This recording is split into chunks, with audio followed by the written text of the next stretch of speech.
Tax time is scam time. This according to IRS officials, and they're warning this as the tax filing season opens next week. Yeah, they want you to be on the lookout as you prepare your important documents that you don't hand over that material to the wrong person.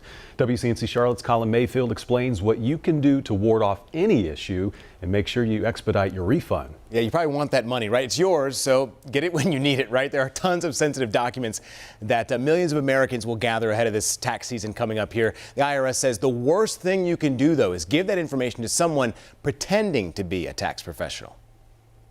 Tax time is scam time. Be very careful. Filing season starts Monday the 23rd, but before you start gathering all that pesky information, you'll want to choose one of these three options. Find a tax professional, file yourself, or go through the IRS's website to find their free software. But that's easier said than done. We recommend people do their homework, do their due diligence. Scammers, what they'll do is they'll set up shop, give their first several customers really, really big refunds.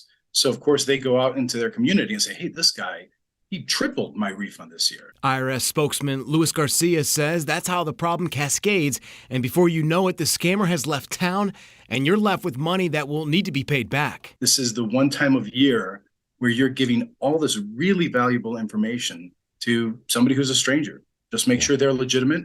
Yeah. You can look up their preparer tax identification number on IRS.gov. and make sure that they're actually registered legitimate. The IRS advises folks to never sign a blank tax return or sign a return without your tax preparer's ID number on it. You can file electronically with the IRS Free File Program. 70% of taxpayers qualify for that.